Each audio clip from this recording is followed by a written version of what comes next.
Hello and welcome to the 107th installment of the Synapse Misfire Podcast. We're your hosts, Chris and Jordan. That's me, baby. That's him. That's me. That's him. That's me. Yeah, We're Jordan. the guys. We're the fellas. Jordan, Yeah. listeners of audio podcasts, which podcasting apps would they have to open or perhaps download to listen to this? Good question. Good question. So let's turn it to our guest. We don't have a guest. So you can find us Apple Podcast, Google Podcast, Breaker, Radio Public, Spotify, Pocket Cast, and the RSS feed. You can import that into whatever the hell you want. And as always, we are on YouTube.com. I forgot to mention, obviously, there's a video platform there. You can see our beautiful faces, as well as Spotify. And you can leave us an email at synapsemisfire@pm.me. Send us your comments, questions, concerns, and death threats. You can also drop them in the YouTube comments section. And there's also Instagram and TikTok where I post shorts. And you can reach us there. So, Yeah. There's that. So, Chris, I want to kick this off with a little piece of information I just received. Okay. Very basic. Nothing too crazy. But as you know, I don't live alone. I live with Lexi. You guys have seen her, maybe. Oh, she's leaving you. She just stole all of my assets. Yeah. No. That's unfortunate. So, she's home. She's going about her day. And she's doing laundry right now. So I'm like, all right, cool. So I got a text message halfway through last episode just mentioning some stuff that was going on. And the most recent status update is this. Let me just find it here real quick. So it says, the dryer won't turn on. I used the microwave in that outlet, so I know that the outlet works. She's already like a step ahead of some of the people who call into my work and are like, my equipment isn't working. And I'm like, well, that's because your equipment is big-ass industrial stuff for your job, and it requires a lot of power, and you don't have that. And they're like, what? So she said, I did. I asked her to close the door. I said, make sure you push on the door, see if it'll start or something. She goes, I did, and nothing. But then I started to smell burning. So your dryer blew up. It fucking sounds like it. Nice. So that's kind of epic. Nice, dude. So, good news is that didn't happen while we were gone, because sometimes we do leave that dryer on. We don't leave the washer because it's hooked up to our sink, which it builds up a lot of pressure and it could start to leak because it's done that in the past. So we don't leave the sink running because, flooding a third floor apartment seems very inconvenient for the people on the second and first floor. Probably, yeah. So, sometimes we leave the dryer though. So I'm glad that if there is in fact something burning, that she's there to realize that. So that's a plus.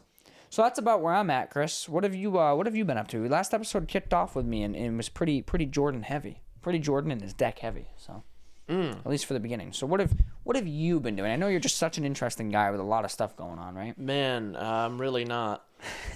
I want to talk about some pure chicanery. It's always just fucking taking the reins here. It's always talking. I want to talk about some pure chicanery, some malarkey even. Some fucking malarkey. Shenanigans, okay? Some shiesty behavior. I am a Forza Horizon 5 enjoyer. I do enjoy some Forza Horizon 5 occasionally, yes.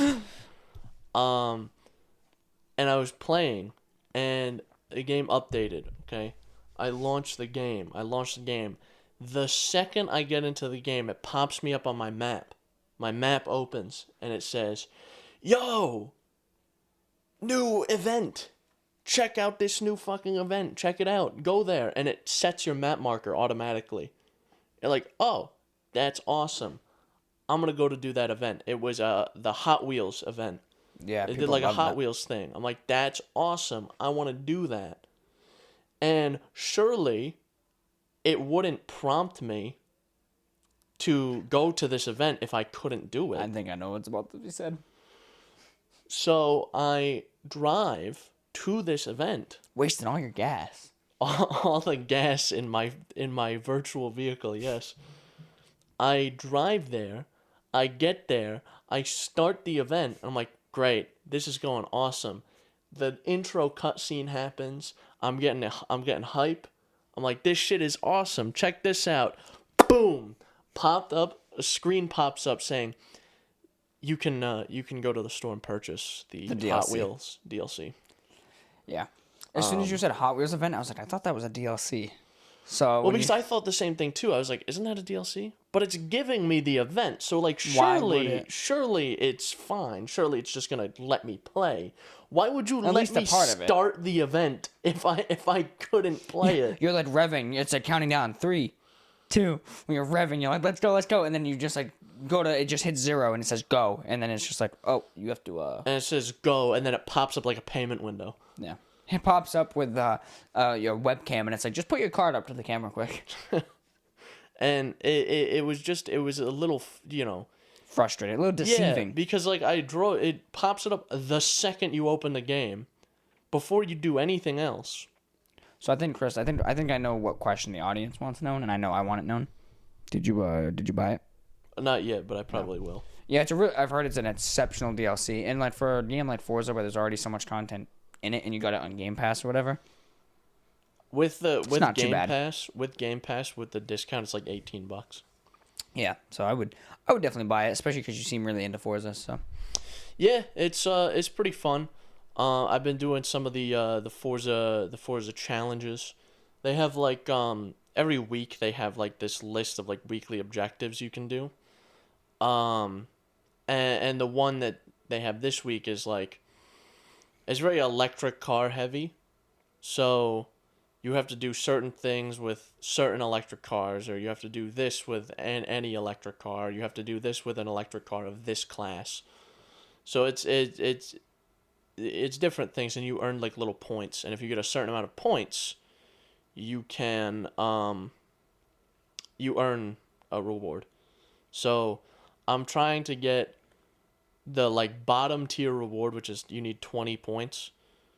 And I'm trying to get the 20 points so that I could get, I think it's like a 1990 like Porsche 911 Turbo or something. Oh wow.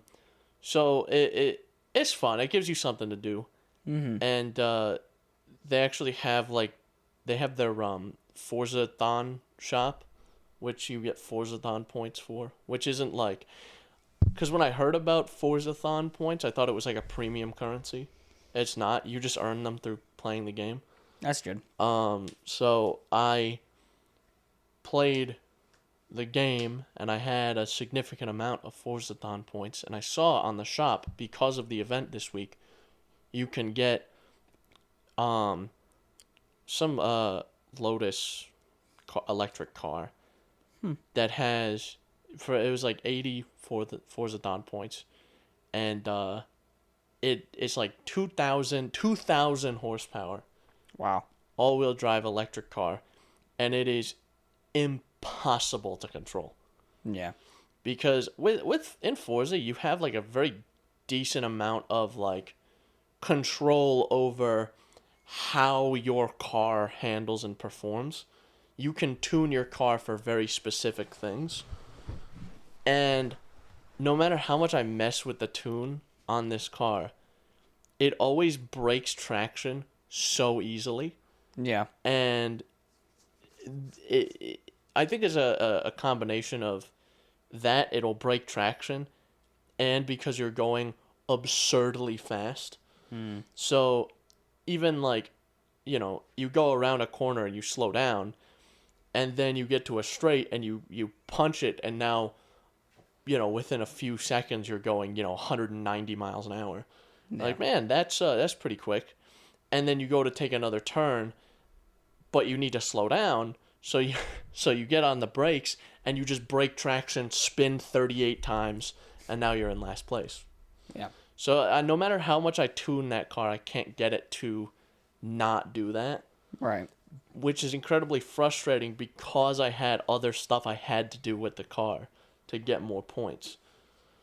So I had to do, the first thing was easy. Own and drive the car. Easy. You did both of those. I got that down. Second thing was I had to go to a specific area of the map. And I had to hit 200 miles an hour. Easy. Again, because, it's a desert area of the map, and I thought you had to be, like, in the actual desert off-road and do it. I'm like, man, this is a pain in the ass. And then I saw there was a road like adjacent to the desert off-road area. And I'm like, well, what if I just try it there? And I just hit 200 miles an hour there and it was fine. And then I think you had to win a street race with it, which I was like, this would be easy. See how fast this thing is? Yeah. See how fast this thing is? I played the street race, and I kept breaking traction and spinning out, so I finished in last place. Man, this sucks. So I cranked the difficulty way down, and then I still barely made first place. Barely. Yeah. Usually if on the difficulty I have it on normally, which isn't like, I don't put it on like hard difficulty. I put it on like one below normal, just because I'm like, well, I want to, I'm not good at this, number one, and number two, I want this to be challenging enough, but not like impossible. Right. So want to have a good time with it. Yeah. So I was doing that, and normally that's like, well, that's a dub, But I had to go way back to the lowest one, and I barely made the squeaked by. Yeah, it was that car is so impossible to control. Yeah. It is such a pain. More pure chicanery from Forza. All right, I have a screenshot of this. I don't know if I mentioned it on this show, but I've definitely talked about it a lot in real life. Is how fucking long that game takes to load. Let me find this screenshot here. Here we go. So what I did was I needed some data to validate my claim here. So what I did was I clicked play on Game Pass and saw how long it would take for me to get from play to the main menu, and then how long it took me to get from the main menu to gameplay. Mm-hmm. Okay? And this is with a really good PC. This is with this computer that does the podcast. It's I have it installed on a hard drive, I know that. So maybe that affects it a bit, but not as much as people think. Yeah. GTX 1080, i7 5820K 6-core processor, 32 gigs of RAM. It's a decent computer. So from clicking play to getting into the main menu took 1 minute and 28 seconds. Not bad if that was the whole load time. And then when I clicked continue, to me getting into the game took 3 minutes and 57 seconds. So from clicking play on Game Pass to getting to the game took 5 minutes and 26 seconds. Almost 5.5 minutes. Holy shit. That's like GTA 5 levels, like PS4 load times. That's Xbox 360 GTA 5 when they first launched online, and you would launch into the game and hit online. You were going to be in that loading screen for like 5 minutes. Yeah. Same thing. I don't know what they're loading that's taking so long. Yeah. But, the load times are significant. They are immense. So what I do is I click continue, and then I just pull up like TikTok or something. Yeah. And I just do that because it takes legitimately so long to load. And even other like aspects of the game take a long time to load, where there's the Horizon auction house, which I'm going to talk about more later because there's also some pure chicanery going on with that. The auction house, you open it up and it's players auctioning off their cars, and there's certain ones that sell for more because you can't just buy them at the store new. You can only get them used, or like you have to get them through some event or whatever. So I'm looking through, and if you want to bid on an auction, which I didn't know this, you don't have to do it this way, but I thought this was the only way because the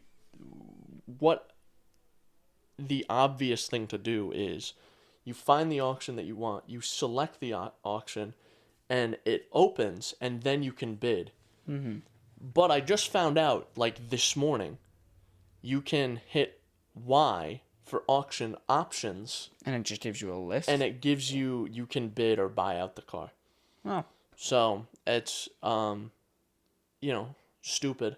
I don't know why they wouldn't just give you that off the bat. Right off the rip, yeah. But the auction house, if you load into the auction that way, you select the auction, it doesn't take an absurd amount of time, but it takes enough time where you're like, man, this is like come on. It's noticeable, yeah. Yeah, like it pulls it up. It's like loading auction details, and then you put in your bid, and then it pops you up with a loading screen. Not a loading screen, but like a box that's like, hey, we're trying to place this bid for you. So give us a minute. We're processing. And it's like, yeah, hang on. We're sending it through. No, that bid failed. Give us a minute, actually. Jerry's on lunch. Just give us a second. That bid failed, man. That one didn't go through. You want to try again? Yeah. Sure. Yeah, let me try again. Dumbass, it failed again. Yeah, man, that one one of the hamsters got loose. We're having trouble with this one. That one got loose. That one didn't go through. So you do it again. I'm like, man, this one didn't go through either. Sometimes it takes like 4 or 5 times, and then it'll just go through. Yeah. And then it finally goes through, and you're like, man, that's great. So how long is there on this auction? Well, it's like a minute. Well, it's been a minute for the last minute, Why isn't there a seconds counter? Mm-hmm. It'll say 1 minute or less than 1 minute until the end. Why doesn't it just have 59, 58, 57, 56? Right? Would you say that's a ripens of yours? I would say so. It has that, and they don't update automatically when you're scrolling through auctions. They will update, but it takes a second. So, like if you have auction ended, it won't tell you for a while after the auction has ended. So, if you're just scrolling through the list, you have to regularly back out and then go back into the list to refresh all your listings. Because it'll just, if you look at it for more than 5 minutes, you're going to have all these listings that have ended already. So it just, why can't I just scroll infinitely? Right. Number one. So it just takes like a significant amount of time to get into auction details as well. Yeah, that seems convoluted. That's annoying. Another annoying thing about the auction house is I was looking it up because I have one car that's like, it's worth a lot and I don't want it. I don't care about it. So I'm like, well, I'm going to sell this. And the value that it says on the screen with all my cars, the value it says is $15 million. Okay. Wow. Great. I could sell it for probably like, if I can get like half that, that's, I'm balling.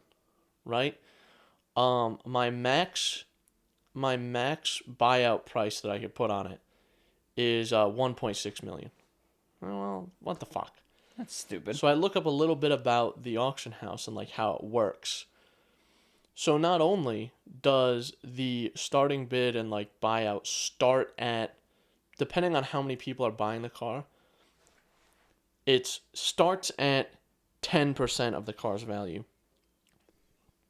But on top of that, the Forza auction house takes a 15% commission. Of what? I'm not selling real goods. I'm selling something in the game. Would it not make sense, for the game to give me all my in-game currency? There's nothing of value being exchanged here. Yeah. Nothing of real tangible value being exchanged here. I could understand if I was auctioning off like this car, like a CS:GO knife. Yeah. Where you would sell it for real money. Yeah, like $10 or even way more on certain knives. Yeah. On certain knives, it'd be like $300 or $400 or $500. But it's like, if you're doing it that way and you're selling it for real currency, real money, then yes, the store taking a fee makes sense. Mm-hmm. But I'm selling this in-game car for in-game currency that you can't buy with real money. It's just earned in-game. In the game, yeah. So what gives? That's fucking stupid. What gives? What are you taking this fee for? What do you take this fee? Listen, I really like this game, but like, man, does it do a lot of things that piss me off. Yeah, it's a Microsoft IP, so it made sense for it to be a little fucking iffy at times. The thing is that I really do like, it's not microtransaction heavy. There's like a couple of things that you can get that are like, I guess you could call them microtransactions. Like, you can get a treasure map. I have no idea what the fuck it does, but it's $2. I'm like, I'm not gonna buy a $2 treasure map. I'm not gonna do that. Yeah, but it's not like in your face. Yeah, no, you have the option to buy it. Like, it has it at the bottom as like one of your options that you can select.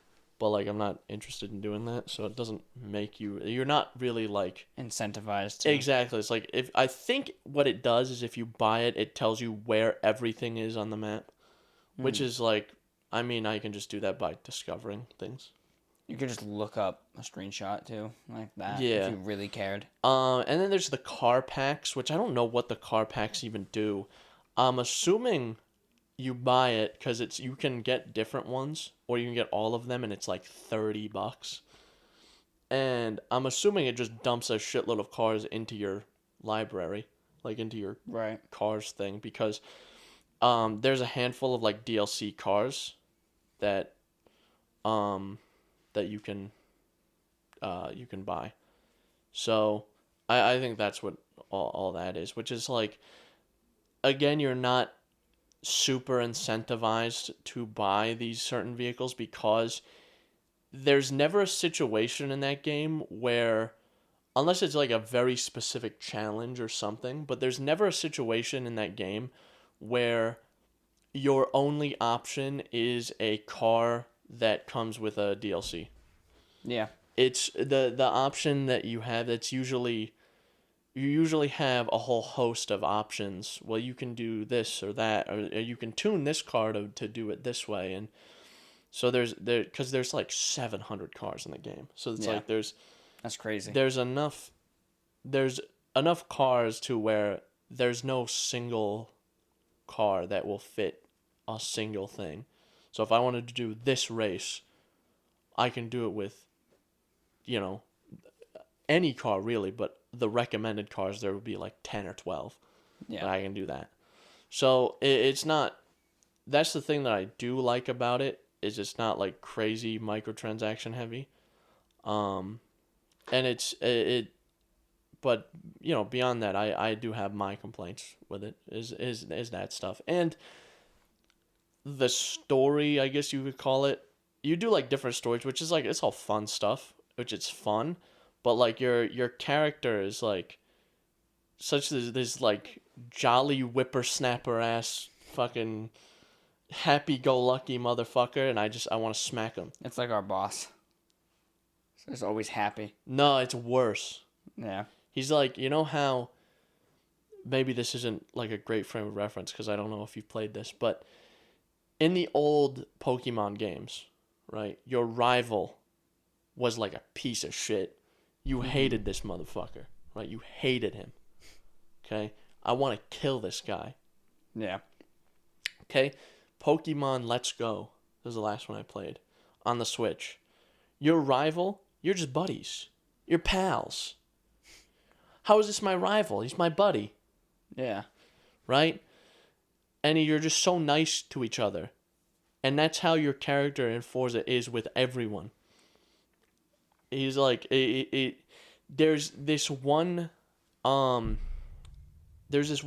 So the way it works is, there's different hubs in different parts of the world, and you do specific events to construct part of the hub, and you progress that by getting experience points to unlock a new adventure essentially, and you do that, and it unlocks different stories and different things.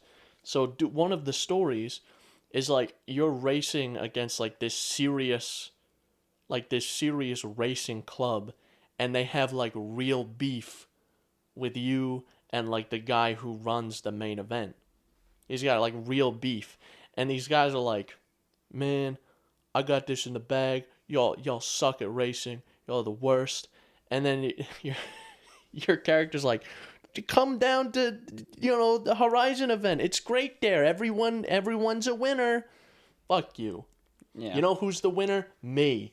I'm the winner. I win. No one else wins. Me win. I win. Yeah.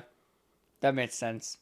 I do like the character customization though, because you can give your character just fucking absurd add-ons. There's like strange things that you can change. Like I gave my character, my character is a race car driver. He drives race cars, and he has 2 prosthetic arms. I gave him 2 prosthetic arms, and he's just fine. And there's also certain cutscenes where he has 2 regular arms. Really? Yeah. So it's very it's very strange, and you can change I think you can give him 2 prosthetic legs too. Like how's he even operating this vehicle right now? Yeah. So it's funny. I like that game a lot though. I might even, when I'm done with it, I might even go back and play 4. Because I can't imagine it's that different.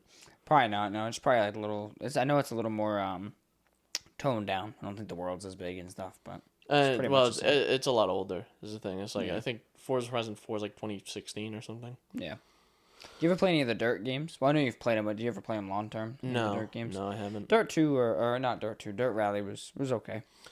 Racing games aren't my biggest cup of tea. I've never really been crazy into racing games, but I've also never, when I was younger, I was never crazy into cars in general. Yeah. So now that I do enjoy some car content, playing games where you get to buy cars that are way out of the scope of something I could conceivably buy in real life, and then put crazy mods on them and do crazy races on the street in a massive map. That's awesome. Yeah. Right? The thing with it is what I find with other racing games, or what I've seen, there's not a whole lot of them that are like Horizon open world. Yeah, they're mostly just like track racers and shit. Where it's like you have to go through a menu and select a track and do all this and that. But there's other stuff to do outside of the racing events in Forza. There's like shit to find. There's like different billboards that you can break. So there's like certain ones that will give you 1,000 XP flat, some that will give you 3,000. And then there's the fast travel boards, where I don't really use fast travel, but when you start the game, fast travel costs 10,000 credits. It's 10,000 credits to go to one of the Horizon hubs or your house or whatever. Damn. And you can find the travel boards, and every time you find one, it gets cheaper. And then once you break all of them, I think there's 50. Once you break all of them, it's free. So I've been doing that. Because I don't fast travel very often. It's only like if I'm on one side of the map, or and I have to go all the way to the other. I'm like, man, I just came from there. Or it's like I came from a hub, and I customized a car to do a specific thing. Because you can only customize your cars, like you can tune it anywhere, but you can only add parts at your house or the hub. So if you want to go back and change something about your car, you have to go all the way back to the hub. So if I'm at the hub, I change a bunch of stuff with my car, and then I get to where I need to go, and I realize, well, it's like, man, there's some other tweaks I can make to this by adding specific parts or changing out specific parts to make it perform better in this situation. But I have to go back to the hub, and I'm not going to drive all the way back there, so I'll fast travel back there in that case.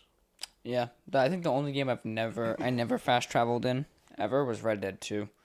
Even Spider-Man, sometimes I fast travel, but the thing about like Spider-Man was you're so fast, and the map's really big, but it's not like that big. I think that's a huge thing with games is the proportionality of the map, where I think Spider-Man really nails that, where the speed and pace at which you move, it's just fast enough. It's fast enough, and the map is just the right size, so that you're like, holy shit, I gotta go to the other side of the map. This is a fucking slog. This is gonna take me like 40 minutes. Where, you have games like Red Dead 2 or like Breath of the Wild is a big one, where the map is ginormous, and your only real mode of transport other than fast travel in at least in Breath of the Wild is like to walk. You can get a horse, but the horse, you're not going to go out of your way to get one, and it kind of sucks to use. Just that much ground over here. All right, you want to eat something? Go eat this can, like a goat. I was trying to say like a goat. The proportionality of maps I think is very important. Mm-hmm. Like even in Horizon 5, I think the map is a touch small for how fast you can move. Like there's a lot of really interesting roads and stuff, and it's made specifically so that so that you can do cool car stuff. Yeah. The thing is you're always in a car, you're never walking around, and the cars in the game are blisteringly fast. Yeah. So you can traverse the map very quickly. And I've found only very rarely is it frustrating to cruise through the map. You know what game has a decent sized map that felt big when it first came out, but like now in perspective and also with some of the stuff you can maneuver with is actually kind of small as fuck? GTA 5. You can go from like the airport down at the bottom of the map up to San Andreas all the way to the top pretty quickly in like a lot of the new vehicles they've added. That's the thing, is the proportionality of like movement speed to the size of the map changed as the game evolved. Yeah. Yeah, exactly. That's what I'm saying. It's like it felt good at first. It was perfect. Yeah, because it was very much grounded in sort of reality, where it's like, well, car, plane. I have a car, I have a helicopter, I got a plane. Now you have like hover jets and like. Now it's like oh, these are all things that I could have conceivably seen in real life, and now they're off the rails. There's that motorcycle that boosts at like Mach 50, dude. Just, Yeah, it's like cover the whole map. Oh, let me get this bike that it goes on the ground, but you can also like hit a button and it flies now. Yeah, and then it boosts while flying and goes ridiculously fast. Yeah, what's even the point? Yeah, that map feels tiny now. It is, yeah. It's very like, wow, I can travel triple the speed that I could when the game came out, and now it's not. There's no bigness to the map. Yeah, for sure. So, yeah, like even going back and playing GTA 4, it feels a lot bigger because like. You start off in that one little area and you're kind of just stuck there doing your thing, and then it opens up the second area and you only have cars. Like there's no planes in that game. Yeah, there's helicopters, but no planes. So yeah, that is an important thing. Now that I'm thinking about it more and more, is exactly that, because I feel like a lot of games, what they focus on is the bigness of the map, the size of the map. Like, check out this map that we made. It's huge. But you can only traverse the map by walking, or maybe a horse, or maybe gliding if you get to like a tall cliff and jump off or something. So the world feels exponentially bigger than it actually is. And then there's games like Red Dead 2 where the map is probably a bit bigger than it should be for your means of transportation aside from fast travel, but they're the kings of making that world worth it. Yeah. Whereas like GTA 5, like I'm driving around, not much happens. You're just kind of cruising. But like Red Dead, you wanna like slowly trot your horse down the side of a mountain and there's a lot of interesting stuff, and I'm not saying that having a map that's too big for the character's mode of transportation, I'm not saying that's always a bad thing. Like even in Breath of the Wild, the map does feel very big, but there's a lot of interesting shit going on. Right. It's a very highly stylized game. So there's always something interesting to do, and there's a lot of extra stuff you can do that's not even really labeled. It's like just kind of there for you to do, which is it's very interesting, but it can feel a bit tiring to explore the map or traverse between certain points. Yeah. That makes sense. But, Chris. Yeah. I meant to tell you this. I saved it for the podcast. But we've talked about this before, where we have, like, spam bots that, like, usually when I post a short on Instagram, within the first 30 seconds, we get a comment that's like, yeah. Promote this on Reality Records, promote this on this, promote this here. We have a new spam bot. Do we? We have a new spam bot. It's on YouTube. Last 2 episodes, there's been this random fucking bot account who applies, "This video's fire." Is that it? That's the only comment? That's pretty much it. This video's fire. Keep up. It is though, yeah. It is, though. So the last 2 comments, someone put, "Salute. This is best sharing the hard eyes." The following one says, "The Synapse Misfire Podcast. Good job. Like, kissy face, cat, fist, cat." Just put random. It's like word salad. Someone made this bot. Gave it. See the middle 2? Oh yeah. Literally this. It's both episodes back to back. Yeah. That's terrible. It's not even well written. They took this. They made a bot. That will make an account. They fed it a handful of words and like a couple variables where it'll like skim the channel name or some kind of metadata, and it'll put like channel name, random word, emoji. Yeah. And that's how it works. Yeah. So it's not even well written. That's our newest fucking spam bot. Let's just I think what we got to do is we got to team up with Reality Records. Okay, we got to promote on Reality Records, and we have to promote a maybe like a little clip or a little show where we just go against the new spam bot. So we team up with our old enemies to take down a new, greater threat. Yeah, there you go. We shake hands. We go, listen. When this is over, we're back at it. I do really wonder what the catch is for like Reality Records, something like that, one of those promotional things. I imagine they get like some kind of rights to any revenue or like any, any parts of your show. Right. I just think it's or maybe you pay them to promote. Could be. I guess that makes sense. It wouldn't necessarily be a bad thing unless they wanted rights, because at that point they can suck a dick. Well, there's much better ways to do it. Honestly, if you're gonna pay to advertise on an Instagram page, it would just make sense at that point to just buy advertising space. Yeah. Because you can just go on YouTube and just say, "Hey, YouTube, I want to buy a 30-second advertisement. This is how much I want to spend a day." And they go, "Okay, give us your video. We'll approve it or deny it if it's bad. Well, approve or deny it. And how then much that costs, too? I think you can set a limit on how much you want it to cost per day. Yeah. But I wonder how much $500 would actually get.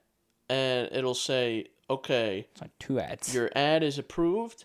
this is how many impressions we expect it to get. And they just put it on different videos. Yeah. So I imagine if you're spending more money, you're going to get your ad onto higher viewed videos, something like that. Or it's going to show up more often. Probably, yeah. Because that's what happens is when a specific company or like some specific service will spend like, $1 million on this advertisement, and they'll put like a 5 or 8 minute ad, and everyone's like, what is the deal with this ad? Because it's being put everywhere because they're willing to pay, $50,000 or $80,000 a day to send it out there. Yeah. Because they want to get as many impressions as possible, and then it ends up just sucking. Because it ends up backfiring because no one wants to do business with them because they're annoying. Yeah. Yep. So. But, yeah. Did you want to move on to that other one there? Underneath the spam bot? Because I'm curious about that, or do you want to wait? Yeah.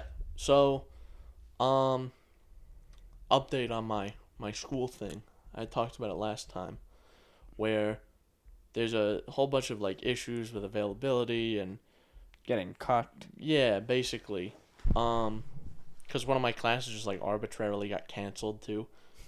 And there was another class that I have to take that only runs in the fall, and I can't take it this fall, which is supposed to be my last fall. I can't take it because I'm taking the prerequisite for it this fall. Well, what I did is I asked around, and I got people involved, and I ended up getting an override, so I can take that course in the fall, but I'm still gonna have to do a summer semester. But it's just a work study internship thing, so essentially I do the rest of my classes at the same time everyone else is doing the rest of their classes, and then I just end up getting my degree like 2 months later. Because it's technically an internship. There's a couple of things I think you have to do for the internship, like a couple of little assignment things, but I'm not too worried about it. Yeah. Can you, did you ask about the internship? Like, can you stay where you're working now, or are you going to have to intern somewhere else as well? No, I can stay. I just have to get all the paperwork in order is all. Yeah, that's good. Well, I'm glad that worked out. It's going to be more money because you have to pay for a summer semester, I'm assuming? Or? Well, yeah. That's what I figured. So, essentially what I'm doing is I have to pay for a semester to go to an internship to be paid from the internship. But all in all, I'm losing money because I have to pay for the semester. Yeah. Makes sense. For no value, by the way. I'm getting nothing that I wouldn't normally get in a summer out of this summer. Yeah. So. Huh. That's fucking stupid. But agree. It's better than what the alternative was, I guess. So. Yeah. So, that's cool at least, but glad it at least slightly worked out. I guess. Yeah. I just want to get this thing over with. Yeah.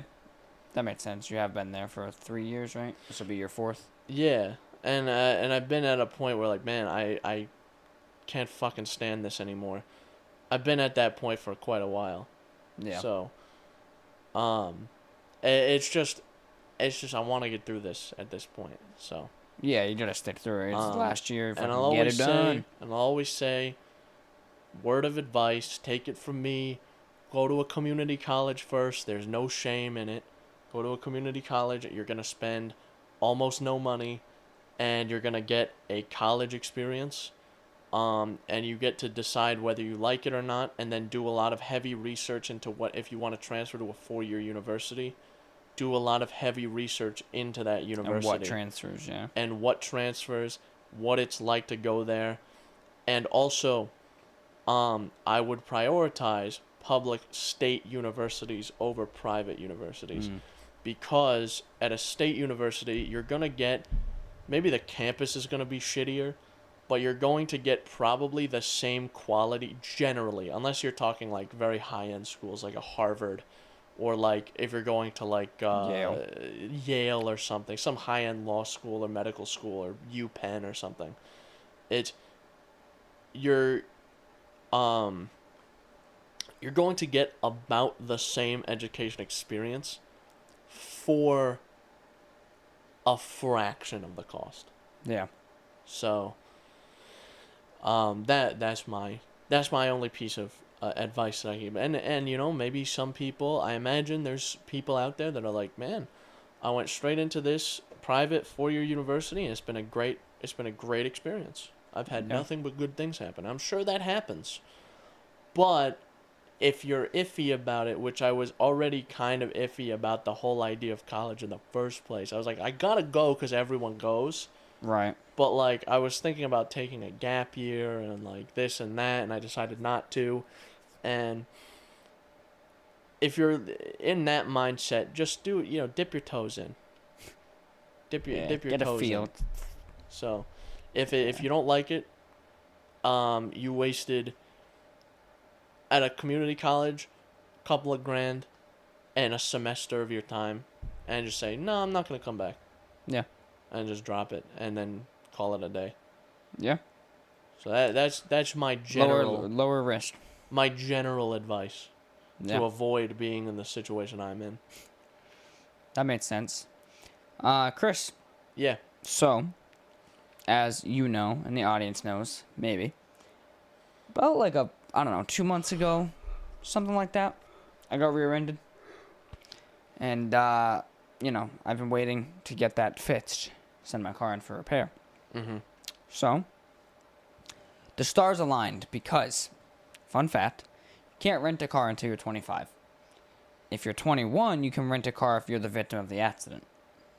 So, I was able to rent a car. It also largely depends on where you rent from. True, you could probably get like a smaller company that would let you. I think like Enterprise or one of those other companies, like one of those other big ones, they will rent to like anyone. Enterprise won't, because that's where I got my car from. I don't remember if it was Enterprise or one of those other places. It's probably it's probably that other fucking big one you see. There's another big one, I forget what they're called now, but yeah, I looked at their website once and it's like, if you're 18 to 20, click here, or like, select, if you're 18 to 20, select this. If you're 21 or older, or 21 to 25, select this. If you're 25 or older, select that. So, like, the 18 to 20 cars are going to be the shittiest ones. Yeah. And it's going to cost you, like, $60 a day. Dude, more than that, like $200 or $300 a day for this car. And then, like, 21 plus is, like, it gets the same shitty cars, but they're a lot cheaper. Like, probably that $60 a day figure. Because right now, it's $30 a day. 25 plus, you can get whatever. You can get whatever. You can even step up. You can even step up and get like a Range Rover or something. Yeah. So, a lot of companies do that. Yeah, it was perfect timing though, because I got rear-ended, finally got my license in the mail, and 6 days later I needed that license to rent the car. So the lady's insurance is paying for it. So, they did give me the bottom of the rung car, but it's still a halfway decent car, and it has more options than mine, because mine's a total base model, so, it's a win-win. It's a 2021 Nissan Versa, and I was talking to our boss about it, and he was like, I was telling him how it's a decent car, and, like, I wouldn't be opposed to buying one if I needed a cheap car, and I needed, something somewhat decent. And he was, telling me how, like, if I bought a Versa, he'd kill me. He would never speak to me again after he kills me because I'd be dead. So, things like that. He threatened my life. It was fine. It is what it is. It's just a normal day, honestly. But, I'm talking about the car, and I meant to tell him, and I ended up telling him this at the gym, and he was, like, blown away. There's one specific feature that the Nissan Versa has that I've never seen before that is probably one of the most revolutionary features a car could have, like something where I could see where the potential is great here. So you're going to have to kind of envision the scenario. So it's all right. You're driving. Okay. You're going pretty quick, right? You're doing like 40, 50, whatever. Okay. And the person in front of you like stops, right? So what you do is you go, oh shit, and you hit your brake.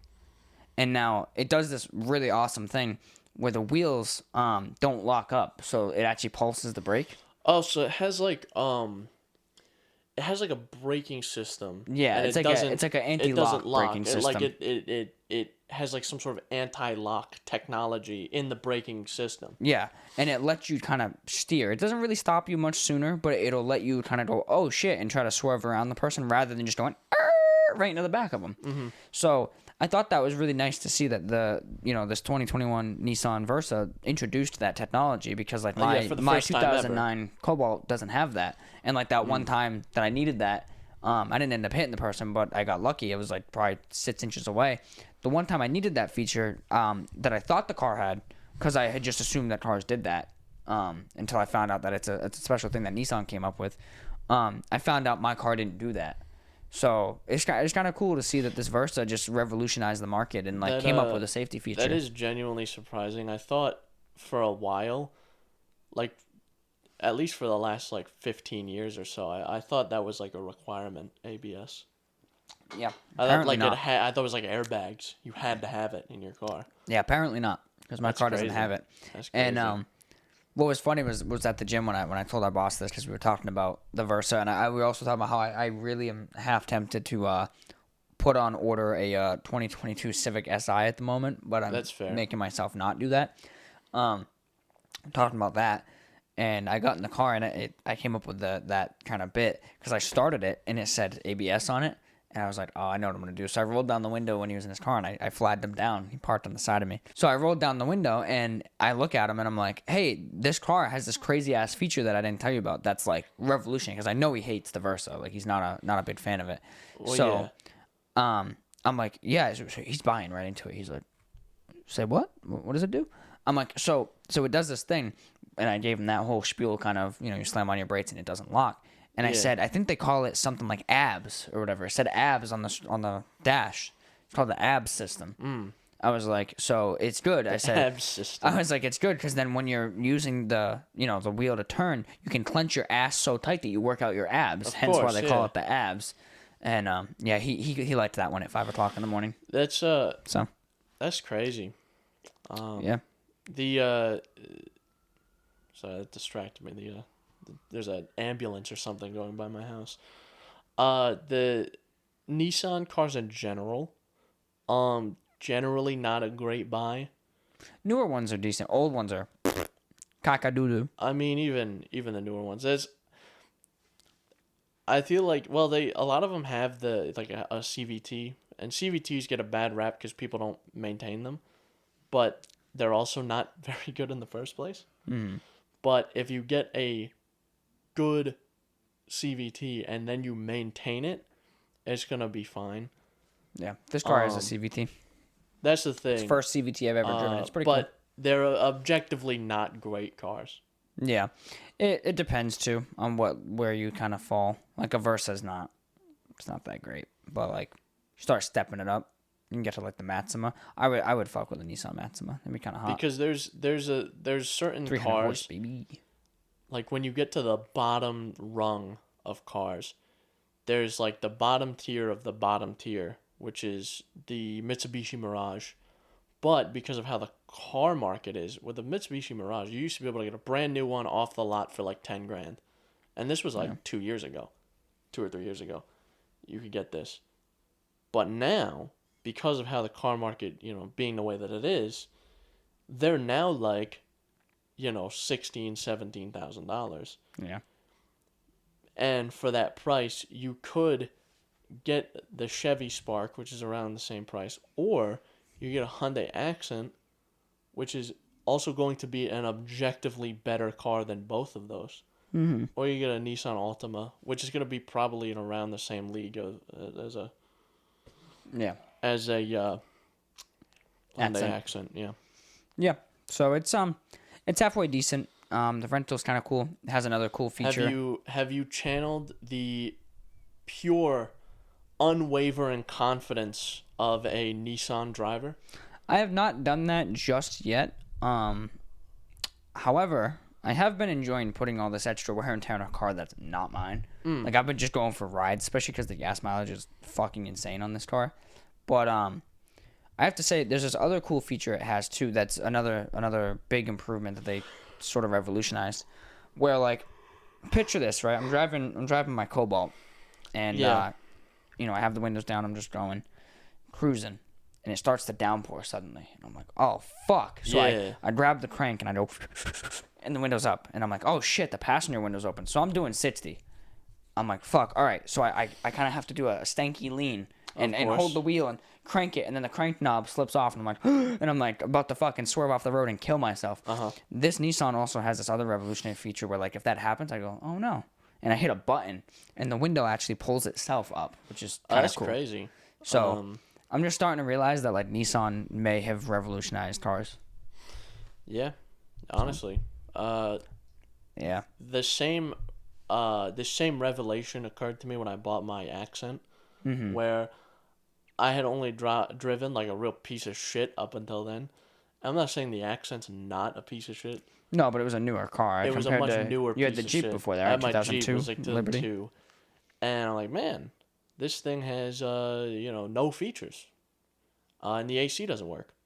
And I get this new car. I'm like, oh my God, the fucking AC works. And it's got all these little features. Yeah. Automatic windows. Because my Jeep had electric windows, but no, it didn't have automatic. Yeah. Right? My Fiesta has that where you just hit the button, automatic both ways. Yeah. Yeah, this has that revolutionary. Too. Yep. And I was like, man, this is kind of nice. Yep. Yeah, I do have to say it is a nice improvement. I do like it. I can't wait to get my Cobalt back. My Cobalt's such a better ride, to be honest, than the Nissan. I see. I miss it. But it has started an itch in me. It started to grow the fruits of wanting another car. It's really dumb for me to even consider buying a car, just because I have one that works perfectly fine and has low mileage. But, like, not gonna lie, I kind of want one. Well, for the amount of, like, work and bullshit you've put into that Cobalt, you would have been better spent on a down payment for a newer car.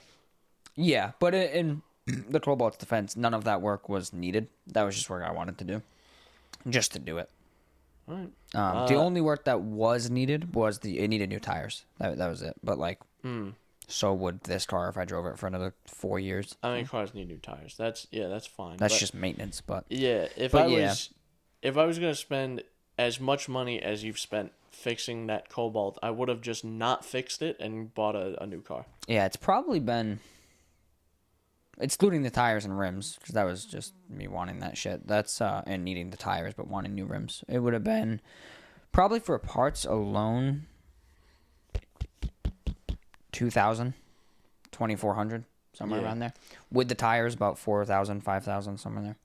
Yeah, I would have just spent that on a down payment for a new car. Well, because I was looking, like, technically that Cobalt's valued at like $4,000 because it's ridiculous car market at the moment. So I was, like, looking. I was doing some calculators on I think it's cars.com, and I was just actually it was Honda's website.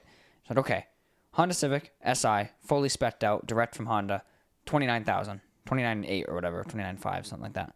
Okay, $7,000 down payment plus a $2,500 trade-in. What does that leave me at? And I was like, damn, that ain't half bad. But then I tried to do some insurance calculations to see what the difference would be, because I'd be now insuring from a $3,000 car to a $30,000 car. And it wasn't working out, because, like, I was trying to put all my information in, and it was giving me, like, my mom's information because I'm still listed under her insurance or whatever. So, and I was just like, you know what? I fucking give up. So I'm going to actually talk to Letsy's dad about his insurance, because he doesn't have one of the big brand companies like Geico. Because as far as I'm concerned, after this time I got rear-ended, Geico can literally take my whole fucking shaft in their throat, because they're the most useless car insurance company I've ever been with or ever heard of. So they were fine for me. You caused the accident, right? Well, I guess, yeah. That's why. Fault. When you're the one not at fault, they just blow you off. Like, you would expect someone that you've paid probably $15,000 to in the last 8 years to be like, hey man, glad you're okay, like, let us help you. But when I reached out to them and was like, hey, how do I file a claim with the other insurance? They said, yeah, it's not our problem. Good luck. So they can suck my dick as far as I'm concerned. Well, and they're overpriced, and their coverage options suck. I've found entirely the opposite. Geico is the cheapest option for me. Fuck. When I was insuring my car. Did you try local? Or did you just go to like Geico, Progressive? I went to a shitload of different places. I had my dad even call his insurance company. Yeah. And the quote that I got that was cheapest was like genuinely like half the price of all the other places I was looking at was Geico. If you talk to them and you put in like a quote, they're like, hey, you ask, hey, I want to insure this car. This is all my information. Like, sure. Full coverage? What do those other guys want? I don't know, $480 a month? All right, we'll give you this for like $180. Like, oh, shit, all right. Yeah. How much is your Fiesta has full coverage, obviously, because it's finance, right? Finance, yeah. So how much is your insurance for that? So I have full coverage on my Fiesta, and I have full comprehensive on the Hummer as well. And it's like just over $200. See, that's what I'm saying. So, but it was like $170, and then I was at an at fault accident. Jesus Christ. So that's why Geico pisses me off, and it could be my mom's fault, truthfully, because I'm under her policy, so she might just be doing something wrong. But when I bought my Cobalt, and I bought the car when it was valued at $1,400, and I said to them, I said, hey, I'm gonna be moving out soon. I was already on my own, but I couldn't tell them that. I was like, hey, I want to insure this Cobalt for full coverage. How much is it going to be on my own? And they said $600 a month. So in 2 months, I would have paid the value of the car.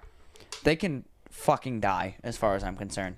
And then, I feel like you're just going to a different Geico. And then, right? So the reason I mentioned Letsy's dad, I didn't fully explain, is his insurance company, Letsy, has full coverage on her car, which is valued at like $3,000 more than mine, for $10 more a month than I pay. So I want to try to go to them. But anyway, what I was getting at was then when I said, hey, what can I have it where I have this car and it's like listed at my apartment and I'm on my mom's policy and she lives at her house? And they said, no, you can't do that. But you know what Letsy's dad's insurance lets you do? It lets you mark the car as living at a different or residing at a different address than the policyholder. So that way you can get the cheaper rate and not have to worry about living on your own. Because it's like kind of intuitive. I think honestly, when you talk to Geico, they're like, I sense that you're just like a small man. You're a small little guy, and I don't really want to do business with you. So yeah, because my dad, I believe he now goes through Geico, and fuck Geico. His truck, that F-150, is worth about that to the insurance company, about $2,000 or whatever to the insurance company, and his coverage is like what I pay in a month. That's what he pays in like 6 months. Yeah. That's his 6-month premium. It's like $200. Yeah, because I wanted full coverage on my car or whatever. And now my dash is full, or my glove box is full of receipts because I kept all the receipts for the work I've done. That way, if it gets totaled, I'm like, well, I need an extra $3,000. So, for all the work that was done, but fucking yeah, I definitely, if I was gonna get the Civic at some point, I would have to leave Geico because they're gonna be like, oh, like if they're charging me $118 now in fairness, I am listed as a driver on my mom's car and my dad's truck, but that didn't make a difference when I had the Explorer. The Explorer was the same rate. So if they're gonna basically charge me like 100, I think it's 118 or 160, somewhere around there. It just went down recently for a $3,000 Cobalt, and that's what it's valued now. I don't even want to know what their rate would be for a $30,000 manual transmission car. See, that's a great thing that you brought up because I remember this now. Last year, before I bought my Fiesta last year, I was looking into getting a new car, and one of the options I legitimately considered was leasing a brand new Camaro, a V8 6-speed manual. Yeah, I remember when you were kind of Camaro, talking about that and I was talking about it, and I was like, you know what? So our boss had mentioned this, like, your insurance is going to be fucking crazy if you buy that. I go, oh, bet. Let me look at it. I looked it up, and the policy for my Accent for the 6-month period worked out to be like, $800 and something or $900 and something, and the Camaro would have worked out to be like $1,000 for the 6-month period. Like, you're telling me, a 20-year-old with, I mean, at the time, perfectly clean driving record, which is, leasing a much more dangerous vehicle is going to be about the same price. Like, yeah. Yeah, man, that's what it is. Yeah. The insurance companies are like completely arbitrary with what they do. Yeah. A lot of times, if there's usually not a good rhyme or reason to anything. if you wanted to insure like a new like Tesla, which is, albeit the purchase price for that Camaro would have been like to finance it would have been like $45,000 or something, but the lease price was like $330 a month, and the purchase price on a Tesla is like base Model 3 is around that. It's a little bit less. And the lease price is about the same. But I think insuring that's like $700 a month. So I don't know what they're doing. And if I remember right, they're fairly safe cars in comparison to the Camaro, which has bad front visibility. It is difficult to see out the front of the car. And they're like, no backup camera. There's a forward camera. There's a forward camera. It's just cameras, actually. Yeah. There's no windows. You just windows. put on a VR headset and you're in like GTA third-person perspective. There's no windows. It's just you just have a whatever. And they're like, 20 years old, 450 horsepower manual transmission? Sure. Fuck it. Whatever. I don't care. Yeah, that's the other thing, too. If I do get a Civic Si, I really need to make sure if I'm going to actually look into financing and spending $30,000 that I actually want a manual car. It's definitely not for everyone. I can definitely see why you wouldn't want one. I live at the bottom of many hills, and on top of that, I live on a slight hill, and on top of that, we get some pretty bad snow sometimes. And I was telling our boss this the other day when we were talking about the Civic, I was like, Chris has he has the Hummer. At the time, you had the Canyon, you had the fucking Fiesta, you had the Accent for a little bit. Like, you had a bunch of different options for different things. But like, if I get a Civic Si, that is going to be my only vehicle. So if there's bad snow, that is what I'm driving in, is a Civic Si. But I mean, my Fiesta on the all seasons, which is a very comparable car, the Civic Si. It has slightly more horsepower, like a couple more, but it has way less torque. Way less torque. Yeah. Same idea. It's the same class of car. Mm-hmm. My Fiesta with the all seasons in the snow performed very well. Yeah. I'm thinking more of driver error, because I'm going to need to, if I do end up pulling the trigger on buying a Civic Si, whether it's 2022, 2023, 2024, whatever, I would probably buy it genuinely in March, because it's going to be my first true time driving a manual for extended periods of times by then, because I still want to do a little more practice with Draftman. Yeah, I need to warm up before the winter comes. Is the thing with that is another Chris pro tip. Okay, this is one that I actually did. Mm-hmm. Okay, this isn't my retrospective advice. This is what I did. You want a car that's going to be reliable and fine, and that's going to be your main car, your automatic. And if you want to learn to drive stick, you get the cheapest piece of shit you can buy, that's stick shift, and then you learn on that. So if you destroy it and send it to the scrapyard, you're not out of a lot of money. True. That's one option. And then also, to our boss's point, though, he said there's two sides you can look at it as. You can buy the piece of shit and destroy it, and you're like, oh, well, whatever. Or you can get the Civic Si with the warranty that covers the new clutch. Well, see, here's the thing. But even bumper to bumper usually doesn't cover wear items, and a clutch is a wear item. But the problem as well, so if I did get a warranty that does cover the clutch, the problem, like we were talking about, me and him, was it's not so much about the clutch. It's what if you do something that shows up later in the car's life, like 80,000 miles in, something along those lines. But at the end of the day, too, I don't know if that one has stall prevention and shit like that. I don't know. It has, I know, certain features that are pretty cool. It's very base trim level. You can't really modify it, but it does have adaptive cruise control and shit like that. Which I don't understand how the fuck cruise control works in a stick shift. My car has cruise control. I don't really like cruise control in general, so I've never used it. But what if I'm cruising and I need to shift? You know what I'm saying? Yeah. if I want to maintain a speed, and you know how like if you have a hill or something, and you're on cruise control, it'll put down the accelerator so you can maintain speed. If I have to downshift to go up this hill, how am I gonna do that in cruise control? Do you have the button to lower the speed? I do have that as well. You might have to like lower speed first, then downshift, and then go up with the speed. It'd be kind of cumbersome. But like on the Nissan, I've been using the cruise control little, just fucking with it, and like it accelerates up the hill, and you'll feel it obviously like either not shift because it's a CVT, but you'll feel it kind of build up and then go. So yeah, I'd imagine. I thought about that with the Civic Si when it said adaptive cruise control. Adaptive cruise control is even more perplexing. Because it stops. Like, it'll stop the fucking car. So it's how it's going to shift for me? Or, like, is it going to say, like, hey, adaptive cruise control, we're going to slow down now. You should shift. And you shift, and then how does it work? I wouldn't even, it's just weird. But anyway, that's all I got. I did want to ask you one last thing. It's a little long episode. But, Chris, how's the video coming along?